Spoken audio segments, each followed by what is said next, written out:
astaamahani maanta la guddoonsiiyey astaamaha u gaarka ciidamada nabad sugidda ee maamul goboleedka Jubbaland ayaa xafladii lagu guddoonsiinaya astaamahan ay ka soo qayb galeen madaxda ugu sareysa maamul goboleedka Jubbaland sida madaxweyne ku-xigeenka maamul goboleedka Jubbaland Cabdilaahi Sheekh Ismaaciil Farataag afhayeenka maamulka Cabdinaasir Seeraar Maax iyo gudoomiyaha degmada Kismaayo Cabdilaahi Qaldaan iyo saraakiil kala duwan oo ka tirsan maamul goboleedka Jubbaland sidoo kale waxaa madasha ka hadlay madaxweyne ku-xigeenka maamul goboleedka Jubbaland Cabdilaahi Sheekh Ismaaciil Farataag asagoona sheegay in ciidamadani ay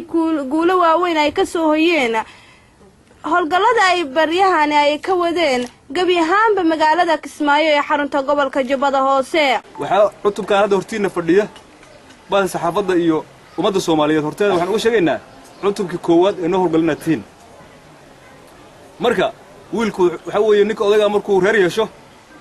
wuxuu dhalaa ilmo badan buu dhalaa midka ugu horeeyay maxaa la yiraahdaa curad baa la yiraahdaa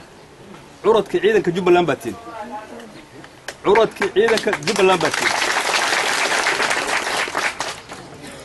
waxaan soo marnay marxalad kala gedisan laakiin marxaladda haatan ee Jubbaland u xibsibay dawlad goboleedka ciidanka ugu horeeyay oo noo howlgalay baatiin waxa ilaahay ka rajaynayaa curadkan inuu curad wanaagsan ilaahay nooga dhigo waxa ilaahay ka baryahayaa curadkan inuu curad wanaagsan ilaahay nooga dhigo salaadiintii baa ka soo qayb gashay ugaasyadii baa joogo saraakiishii baa joogo madaxdii baa joogto wax naga maqan ma lahan meeshaas ayadoo maanta aad curadkii uu ku dhashay oo ugu walqalayno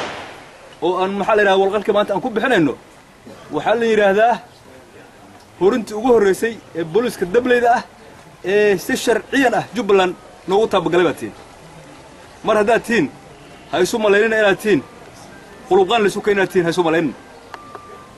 magaalada Kismaayo waad ogeydeen waxay soo martay dagaal badan